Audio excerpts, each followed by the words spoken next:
Dari kelima korban itu, Waus, dia menampakkan ke Pak Mandor saja atau ke yang lain-lainnya? Itu tahu itu karena dari Pak Mandor, Mak. Jadi Pak Mandor itu cerita. Kalau Pak Mandor nggak cerita, nggak akan tahu saya juga.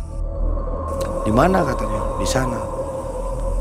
Dia nyatakan sama saya. Jadi gini, saya di situ itu tempatnya harus diritualkan, harus minta izin. Jadi kalau boleh katakan batasnya itu masuk ke goib yang lain gitu. Hari itu semua tuh biasa, nggak salah sih duhur itu.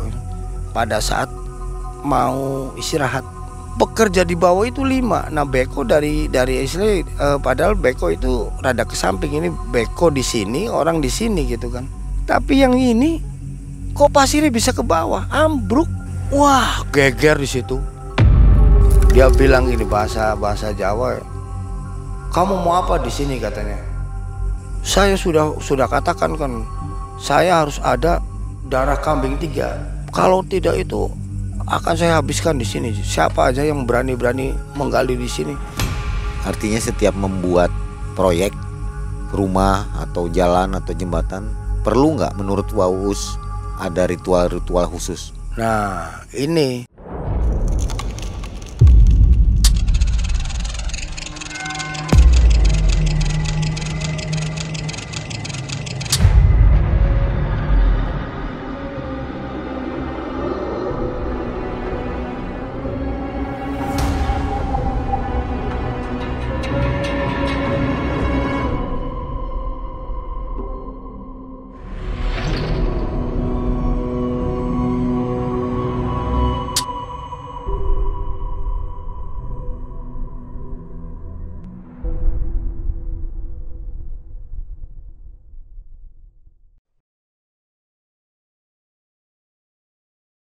Assalamualaikum warahmatullahi wabarakatuh. Selamat malam Sobat MM. Jumpa lagi bersama saya Mang Ei dan tim. Kali ini kami berada di ujung Jawa Barat, tepatnya di daerah Cirebon dan Tegal. Jadi pertengahan antara kota tersebut ya. Malam hari ini kita kedatangan kembali seorang tamu yang pasti Anda sudah sangat kenal, yaitu Waus. Waus ini banyak memiliki kisah dalam kehidupannya. Salah satunya kisah nyata ini akan diceritakan kejadiannya pada tahun 2007. Ya. Di mana Waus waktu itu tergabung atau bekerja di salah satu proyek ya. Ya. Proyek itu ternyata menelan korban. Dan ternyata di tempat tersebut ada sebuah petilasannya. Saya nggak tahu petilasan apa tuh. Nanti Waus yang akan cerita.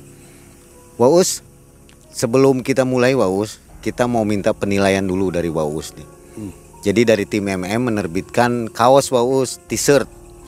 Ada 14 jenis kaos atau 14 desain yang kita luncurkan nih. Di antaranya ini dan ini. Nah, ini contoh saja. Untuk sobat yang ingin memiliki kaos seperti ini, bisa dilihat di Tokopedia, ada 14 jenis. Silakan pilih dan silakan pesan. Gimana Waus? Bahannya bagus pisan, katun ya. Combat 24S bahannya. Gitu. Bagus pisan bahannya, adem. Ya, mudah-mudahan suka lah ya. Oh, ya pasti ini kan nanti dibawa makanya. Iya. Pasti, Waus pasti kebagian ya. Iya. Nah, Waus, ini bisa diperoleh di Tokopedia dan juga di sini di video ini. Maksudnya hubungi admin, harganya khusus. Hanya 120.000. Kalau di Tokopedia harganya berbeda. 150.000 gitu. Jadi untuk subscriber yang ingin berminat dengan kaos ini silahkan untuk memesannya. Gitu Waus. Waus gimana kabarnya Waus? Alhamdulillah sehat. Jadi cerita-cerita Waus ini di Malam Mencekam banyak yang minati, banyak penontonnya suka dengan cerita Waus. Itu semua kisah nyata kan? Ya nyata, real itu. Nah yang ini nyata lagi. Ini terjadi pada tahun 2007 itu, benar-benar ya heboh itu. Heboh ya. Oke lah, kita simak kisah dari Waus.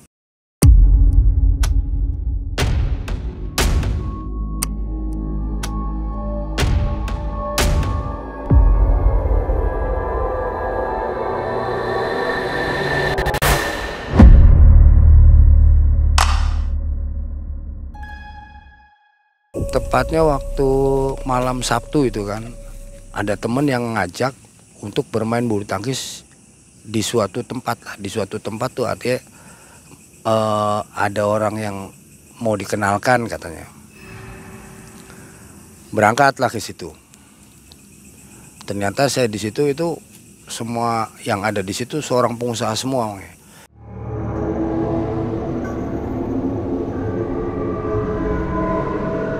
Setelah semua kenal,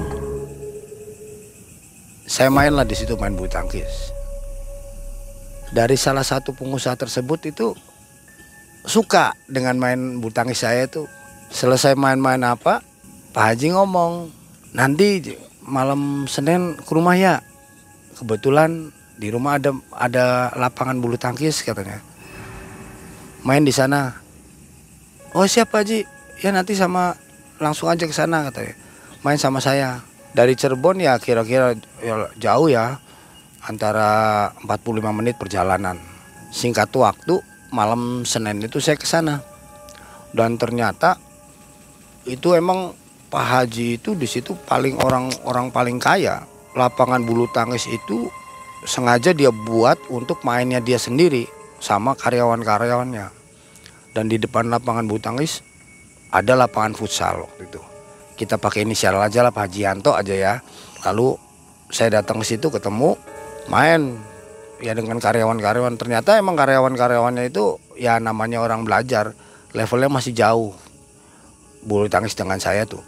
Dan saya waktu hari pertama main bulu tangkis dengan dia, pulang itu diamplopin, Pak Haji ini apa, kata saya tuh.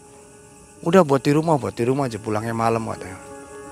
Dilihat, dah uang banyak amat, uang cuma hanya nemenin main aja kok sampai segininya gitu kan. Nggak usah nih kita lihat angka lah, tapi ya buat beli daging sekarang 2 kilo 3 kilo sih mencapai lah. Artinya kan karena penasaran saya akhirnya tanya-tanya ke temen, itu Pak Hajianto usahanya apa.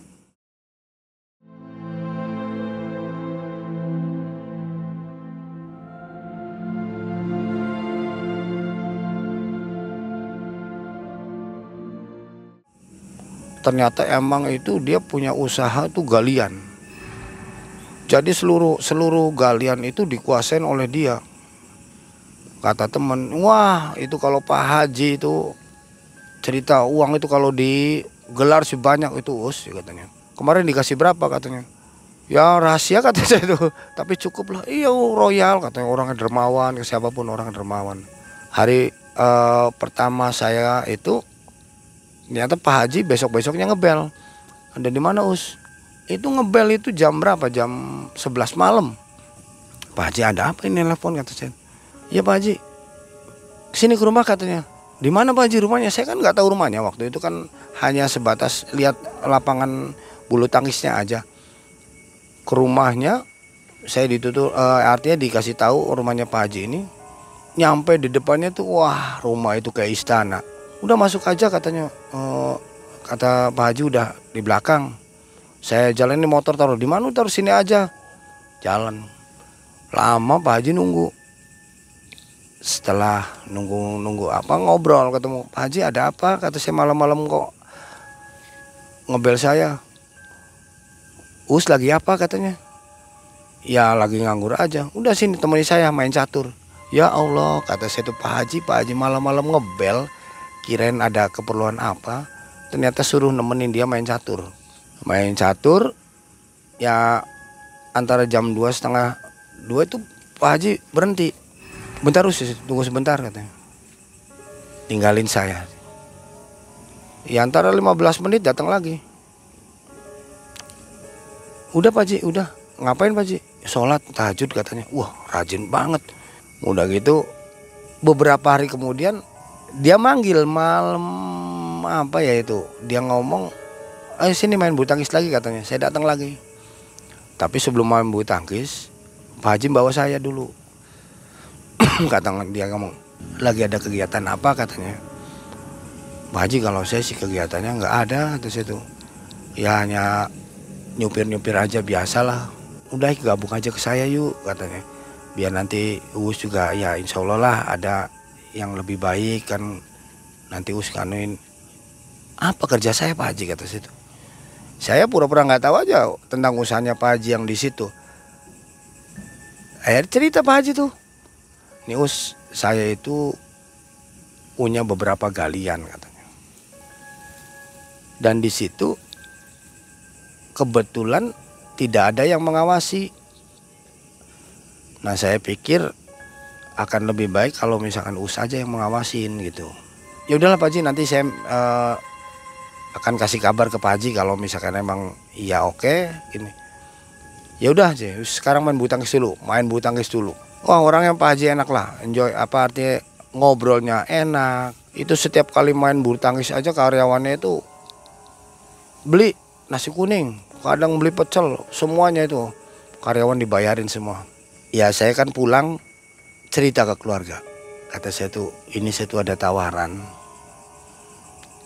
untuk kerja di bagian pengawasin ini galian. Ya udah kalau misalkan itu lebih baik pindah, katanya gini. Ya pagi-pagi saya telepon, Pak Haji, saya mau ke kantor gitu, mau ngobrol. Oh ya udah, gitu kan. Datang ke kantor. Nah Pak Haji ngenalin semuanya. Nih katanya Ius tuh sudah pengen taruh di bagian yang galian itu, katanya di daerah itu. Jadi gimana cara kerja saya Pak Haji, kata saya tuh nerima kerja dari Pak Haji tuh seneng, cuma saya belum tahu kerjaannya gimana. Ya Pak Haji ngomong, udah itu taruhlah si Anu antar Us karena ke tempat galiannya, katanya. Ya udah diantar ke sana. Oh setelah ya dari tempat Pak Haji itu sekisaran antara setengah jaman naik mobil. Nyampe di sana, saya seumur-umur baru tahu namanya galian pasir itu, benar-benar lihat orang itu di bawah kecil beko sambil narik apa tuh, Masya Allah itu luas sekali itu. Saya di atas, ini gimana ini? Udah aja, Mas Us tinggal lihat aja truknya berapa, nanti bikin laporan per hari keluarnya berapa. Ya hari pertama kerja ya biasalah, saya nggak tahu gini. Ya berjalan lah, tiap hari saya ke situ. Ada suatu hari itu kejadiannya begini. Kalau mau masuk ke mau mengambil pasir itu, truk itu antri. Jadi antri nunggu giliran masuk ke bawah, lalu naik. Setelah ini keluar baru yang lain turun. Nah, dalam antrian tersebut itu ada kejadian yang mungkin ya boleh dikatakan kecelakaan biasa gitu kan. Jadi ada supir yang bawa anaknya. Itu semuanya karena saat berhenti biasa, ya anaknya di dalam mobil gitu kan. Entah kenapa tiba-tiba pas bapaknya lewat ke depan, kok mobil bisa jalan gitu, sampai ya kalau kata Cirebon bilang sih, si bapaknya tuh kegencet sampai kaki itu ya hancur. Kejadian itu kan wah geger, heboh, kok bisa gitu, anaknya padahal nggak ngapa-ngapain. Dibawalah ke rumah sakit, semuanya wah ini hancur katanya gini. Ya karena perusahaan itu emang siap, artinya walaupun secara manual aja diobatin sampai sembuhnya gitu kan. Ya dari situ barulah ada obrolan katanya. Ada bapak-bapak yang kalau malam suka di situ ngomong, katanya sering ada yang nangis di sini. Waduh, ini kayak ngeri juga kalau malam mungkin ya Pak, kata saya tuh. Itu ujung itu yang di ujung deh. Sebelah sananya sedikit itu ada petilasan katanya. Petilasan nggak tahu, petilasan katanya orang-orang yang ternama lah gini. Oh di situ tuh pernah kejadian apa katanya Pak? Ada orang kejatuhan batu ini dari mana? Padahal di atas nggak ada batu. Tahu meninggal satu orang. Makanya sekarang udah rada geser ke sini katanya. Oh gitu. Ya dari cerita itu jadi saya tahu kondisi lokasi yang di situ Oh ada apa, ini ada apa, kejadian apa. Dulu katanya pernah itu beko tiba-tiba macet, gali di situ di ujung itu tuh macet, nggak ada apa-apa. Setelah ditarik dipindahin ke tempat yang lain, nyala biasa lagi katanya. Dari cerita tersebut kan istilahnya pemasukan buat saya bahwa ini ada kendala pasti kata. Suatu hari sebelum berangkat ke lokasi, saya datang ke Pak Haji ngobrol. Ada apa Us? Ya enggak, mau ngobrol aja Pak Haji. Pak Haji, kalau di ujung sana itu kenapa kok nggak digali gitu. Oh iya Us, pernah waktu itu kejadian orang ya tahu-tahu ada yang meninggal kejatuhan batu. Padahal nggak ada. Emang Pak Haji udah nanyakan belum itu ada apanya? Barangkali sesuatu kan sayang Pak Haji. Kalau saya sih ngasih pandangan ke Pak Haji kata situ. Kalau perusahaan kan tetap aja membutuhkan pemasukan artinya pemasukan yang lebih bagus untuk perusahaan. Dan saya lihat ujung sana itu pasirnya masih banyak. Ya itulah Usce, ini saya juga masih bertanya-tanya. Dulu pernah katanya ditanyakan ke orang pinter. Dan katanya jangan digali. Nggak boleh di situ digali tuh katanya. Karena ada yang menunggunya, ada ini. Oh, harus gimana? Ya udahlah Pak Haji, ini sih saya sih sekedar tahu aja. Kalau memang Pak Hajinya takut untuk menggali di situ ya nggak apa-apa. Nah dari kepenasaran saya itu kan saya sendiri pribadi jadi saya pengen nanya lah ke orang pinter kok. Kenapa sih Pak Haji takut gitu kan gali-gali di situ, sementara itu kan aset buat perusahaan kan bisa ngejual berapa truk itu, 1000 truk istilahnya, udah ratusan mungkin bisa. Saya cari-cari orang ngerti yang sanggup, artinya yang itu tak bawa saya ke situ. Pak, ini saya tuh masalahnya datang ke tempat orang ngerti tuh ada tak ceritain nih Pak begini. Nah saya pengen tahu Bapak ke situ ke tempat saya supaya mengetahui apa penyebab Pak Haji nggak mau menggali di situ, apakah punya resiko besar atau tidak. Ya saya waktu itu di tempat Bapak itu ngobrol. Besoknya datang lah. Di mana katanya? Di sana. Oh diantarlah saya ke situ. Dia nyatakan sama saya. Di ujung dia diem aja. Ya udah sih ke atas lagi katanya. Ke atas ngobrol dianya. Jadi gini, saya di situ itu tempatnya ada daerah goib yang harus boleh dikatakan bukan tumbal ya. Harus diritualkan, harus minta izin. Jadi kalau boleh katakan batasnya itu masuk ke goib yang lain gitu. Kalau yang di sini sudah izin, yang di sana belum. Jadi makanya tidak akan bisa digali. Pasti ada musibah-musibah lah. Oh gitu. Jadi caranya kalau saya mau gali gimana kata situ? Itu harus ada ritual katanya. Ritual dengan cara maksudnya ritual gimana? Ya saya belum nanya ke situ kata bapak itunya. Saya hanya memberi tahu dari sana begitu aja. Kalau mau ngelanjutin ya mangga, nanti akan saya tanyakan. Udah jangan dulu kata saya tuh. Saya nanti harus ngobrol dulu dengan Pak Haji. Ya udah. Ya hari itu seperti biasa kerja biasa gitu kan. Ya sore saya sengaja mampir ke Pak Haji ngobrol.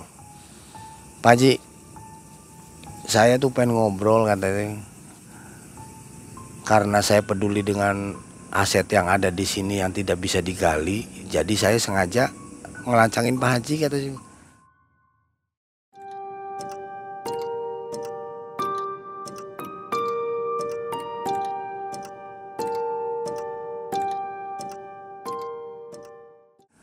Kenapa? Jadi saya tuh mencari orang yang ngerti, mau menanyakan masalah yang di ujung, kenapa Pak Haji nggak mau gali, ada penyebab apa? Terus apa jawabannya? Jadi di situ ada lokasi makhluk apa ya? Jadi batas goib yang berbeda Pak Haji.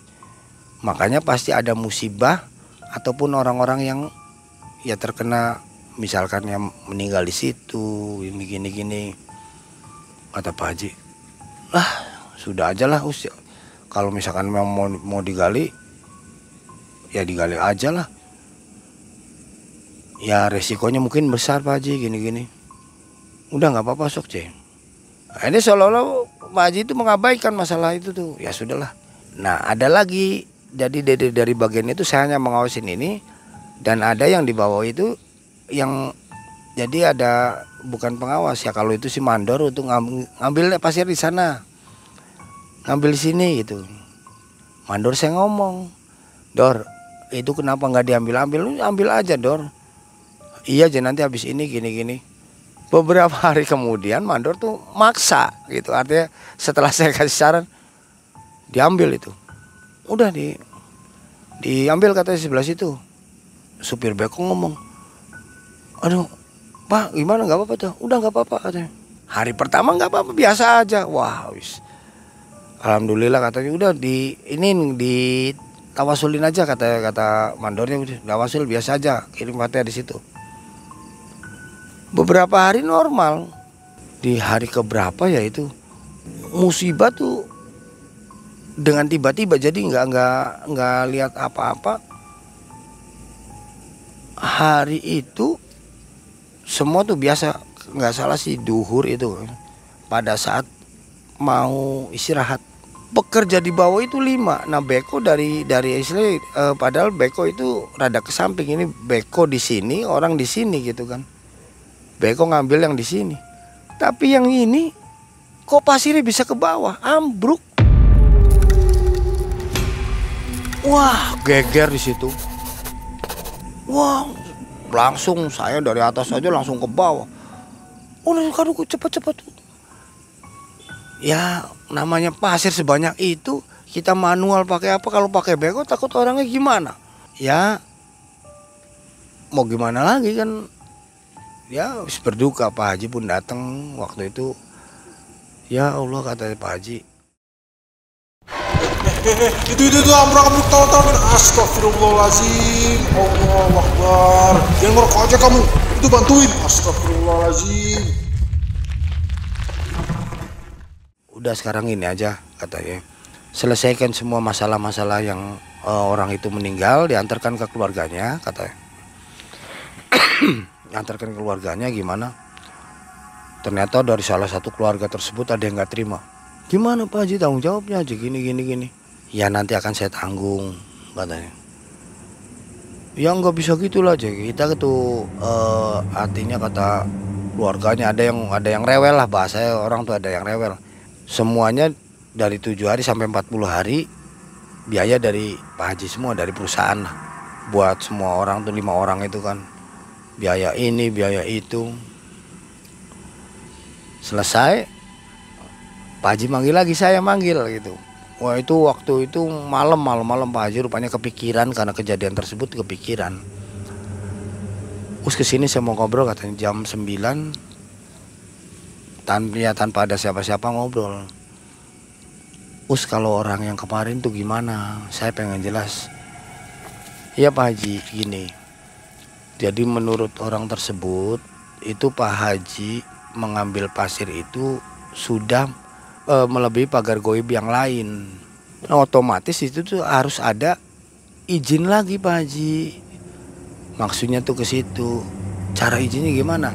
Nah, orang tersebut bilang kalau misalkan Pak Haji mau meritualkan, artinya meminta izin itu, nanti dia akan tanya lagi. Yaudah panggil lagi orangnya katanya. Panggillah ke sini, ke rumah saya aja dulu biar ngobrol-ngobrol supaya saya jelas nanti harusnya gimana. Ya udah Pak Haji, nanti besok lah saya suruh ke sini katanya.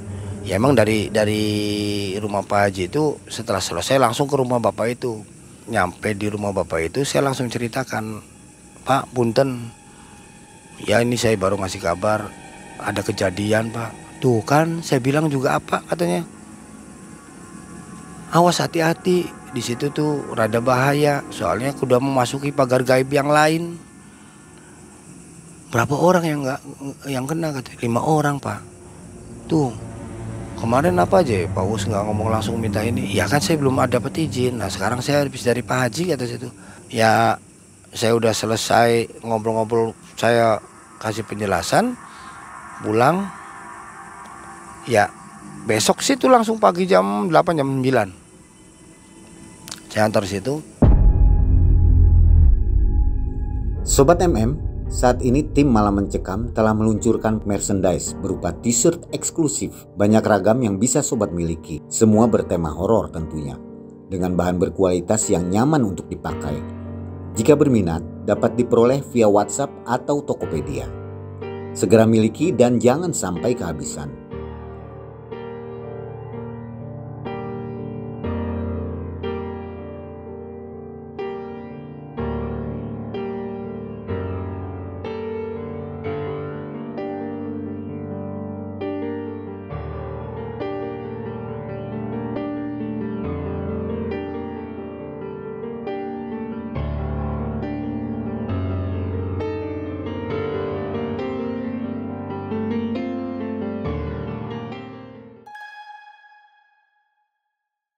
Lama ini rada lama, setengah jam dia diem. Udah ini ceritalah ke saya. Jadi gini Pak Us gini katanya. Dia di sini ini hanya ingin meminta disembelihkan 3 ekor kambing katanya. 3 ekor kambing. Terus nanti kami ya istilahnya itu dia hanya mengambil darahnya, kalau masalah daging itu dikasihin ke orang-orang lah, artinya daging-dagingnya gitu kan. Ya udah kita nanti akan ngomong lah ke Pak Haji kalau misalkan masalah cuma 3 kambing aja sih, insya Allah sanggup katanya.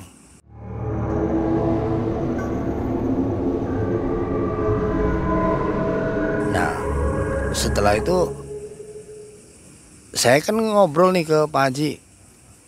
Pak Haji, ini harus nyembelih 3 kambing Pak Haji katanya.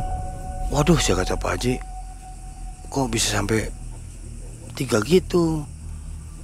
Kenapa sih Us?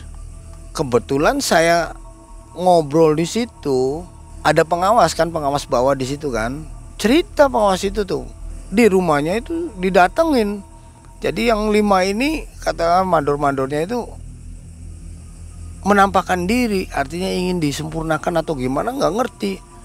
Tuh Pak Haji gimana? Cuma mungkin mandor itu kan nggak ngomong apa. Setelah saya mau nyembelih kambing dan Pak Haji rada sedikit nggak suka ataupun menolak. Nah ini mandornya malah dukung, artinya dukung saya supaya melaksanakan itu.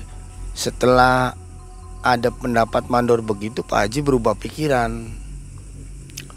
Ya Dos, kalau begitu kapan pelaksanaannya katanya. Oh ya, Bapak itu harus ada ngobrol dengan Pak Haji dulu, biar pelaksanaan ritual nanti, artinya ritual peizin itu kan biar enak. Besoknya itu langsung saya kasih kabar ke bapaknya, Pak, nanti besok harus ketemu dengan Pak Haji katanya. Mau dilaksanakannya kapan saya nggak ngerti. Oh ya udah, jemput bapak itu, langsung bawa ke Pak Haji ya. Langsung ke Pak Haji ngobrol. Kata bapak itu, Pak Haji, jadi dari pagar goib tersebut itu di situ ada suatu kerajaan katanya. Nah batas kerajaan itu ya ujung yang digali tersebut. Jadi waktu ada penggalian secara tidak disengaja ada prajurit-prajurit yang di situ ya kena alat-alat yang Pak Haji katanya. Oh gitu. Jadi penjelasannya itu kita dianggapnya salah. Artinya salah itu ya namanya makhluk gaib, nggak tahu apapun, kita manusia tetap melaksanakan begitu, ternyata terkena dampaknya gitu kan. Ini tidak sembarangan Pak Haji, jadi harus ada yang sebelum disembelih ritual tersebut itu harus ada yang mampu berpuasa di tempat itu. Ada. Saya udah pikirannya jauh, beda. Ini harus ada orang yang berani Pak Haji, yang di situ katanya selama 3 hari. Berapa orang kata Pak Haji? Kata itunya, ya jangan banyak, tidak boleh banyak Pak Haji, paling hanya 2 atau 3 orang. Harus sengaja berpuasa di situ. Nah, hari ketiganya itu baru diadakan ritual. Maksudnya bapak ini itu minta izin sambil berpuasa yang di situnya. Saya sudah pemikirannya, ini Pak Haji bakal saya ini yang, karena saya emang yang di situ. Ternyata benar. Jadi waktu itu saya mandor sama bapak tersebut lah yang punya ilmunya gitu kan. Berpuasa harus, jadi malam itu harus datang ke situ.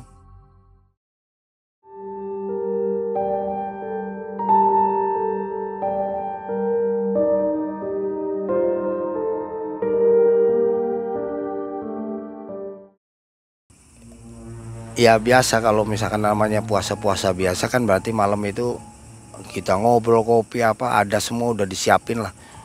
Nggak ada hal-hal yang hal-hal goib yang datang ataupun nggak ada. Hari kedua kira-kira antara jam 11 sampai antara 11 jam 12 nih. Mandor udah gelisah ngomong ke saya, Mas Us, kok saya takut gini ya. Kenapa ya? Ya bilang ke bapak itu, bilang kalau saya sih biasa aja lah. Mandor ngomong, Pak, kok saya takut? Kenapa takutnya? Katanya, nggak tahu, tiba-tiba takut. Bapak itu langsung ambil air, baca-baca, nih diminum. Wah, diminum udah diem. Gimana Dor katanya? Waduh, rada tenang katanya. Dor rada tenang, diem. Mungkin dari kejadian karena takut tersebut, ini Mandor ini pikirannya kosong. Jam 1 tiba-tiba Mandor jatuh, jeblok. Pak, ini Pak Mandor kenapa? Oh, bapaknya langsung bangun. Mandornya bangun lagi. Ternyata Mandor kerasukan. Jadi kerasukan oleh penunggu yang di situ. Dia bilang gini, bahasa Jawa, kamu mau apa di sini katanya. Kata bapak itu, punten deh, saya kesini ini untuk meminta izin bahwa saya ingin mencari nafkah di sini katanya. Dia bilang nggak bisa. Saya sudah katakan kan, saya harus ada darah kambing 3. Kalau tidak itu akan saya habiskan di sini. Siapa aja yang berani menggali di sini? Iya kata si bapak itu. Gini aja, nanti saya sekarang minta izin ke bapak di sini, biar tiba waktunya 3 hari ini selesai, nanti akan saya sembelihkan 3 kambing tersebut katanya. Awas sambil berdiri, Mandor itu nggak pernah namanya sambil berdiri nunjuk bapak itu. Awas kalau kamu bohong, siapa yang kesini akan saya tumpas katanya. Setelah itu Mandor duduk jatuh lagi. Bapak itu langsung ambil air, baca apa, disiramin, dia diraupin ke Mandor. Sadar, ini saya di mana ini? Lah, Mandor nggak sadar tuh, Dor. Kenapa katanya? Tadi Mandor diceritain Mandor kerasukan. Oh iya, kerasukan apa?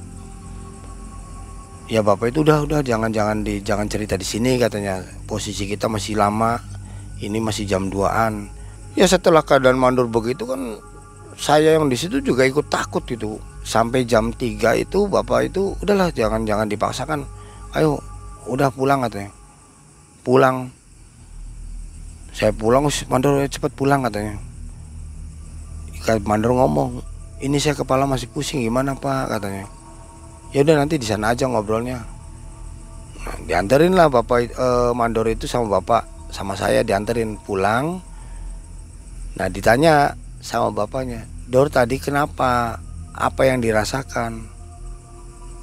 Mandor cerita, kok saya ada di suatu tempat katanya, tapi orangnya pakai pakaian kerajaan semua.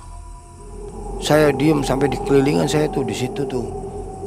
Ngomong apa dianya? Ya saya nggak ngerti ngomongnya apa. Oh berarti mandor itu waktu pas masuk sengaja itu berarti dibawa ke alam sana seolah-olah dimarahin gitu kan. Oh gitu kata bapak itunya. Ya udah besok ke hari ketiga kan moga-moga aja selesai semua katanya.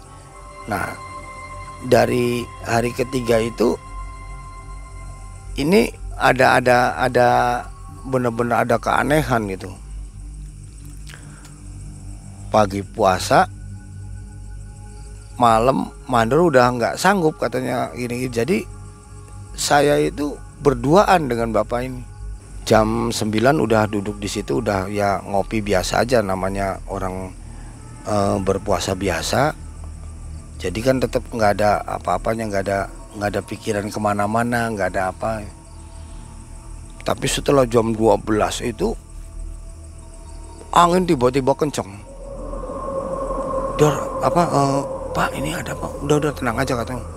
Wah angin sama kayak ada bau harum gitu kan. Ternyata dari yang ulam, artinya mungkin apakah halusinasi atau apa, banyak kuda-kuda yang lewat.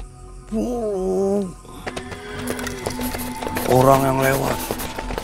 Oh ini apa ini Pak kata saya tuh. Ya mungkin lama juga ya, lama antara penampakan itu lama-lama gimana. Selesai bapak itu ngomong, udah jangan takut katanya. Pak saya sih takut jelas lah, orang saya nggak punya apa-apa kata saya itu. Udah nanti juga ada yang datang, kamu jangan lari katanya. Bapak itu udah tahu sebetulnya akan ada sesuatu yang datang, akan ada bahasa sekarang interaksi lah. Interaksi itu ternyata nggak antara jam 1:30 datang orang yang bermahkota. Tapi kalau kata saya sih bukan raja, itu mungkin mahkotanya bukan mahkota raja, mahkota pengawal yang itu biasa. Datang tepat sampai di depan saya sama bapak itu. Nah bapak itu ngomong, punten katanya, saya di sini mau minta izin untuk menggali pasir tersebut. Orang itu tidak ngomong, tidak apa, diem aja. Lalu bapak ngomong, bapak ini, besok saya akan laksanakan apa yang diminta oleh yang di sini, akan menyembelih 3 kambing gitu. Dan darahnya ditaruh di situ. Setelah bapak itu ngomong itu, tiba-tiba orang yang di depan, persis depan saya itu hilang. Bapak yang tadi udah hilang, langsung duduk lagi, nggak tahu baca apa gimana. Daus pulang katanya. Pulang ngomong ke Pak Haji udah siap belum katanya. Udah, cerita ke Pak Haji. Pak Haji, jadi alhamdulillah katanya, tadi malam tuh ya Paus juga tahu, Mandor juga tahu kejadiannya, bahwa nanti akan dilaksana itu, alhamdulillah sudah dapat izin Pak Haji. Wah ya syukur kalau gitu sih. Udah langsung dilaksanakan penyembelihannya. Ya singkat kata langsung disembelih di situ. Jadi darahnya itu sengaja emang dibeberkan di situ. Ya nggak pakai itu lagi, langsung disembelih di situ. Darahnya di nggak ada kubangan apa, langsung sembelih, buang semua darah di situ, bawa kambing tuh dimakan bareng-bareng itu. Ya alhamdulillah sampai habisnya tuh pasir nggak ada ini, nggak ada gejala-gejala yang kayak kemarin sampai kerubuhan orang begini, sampai kejadian apa begitu.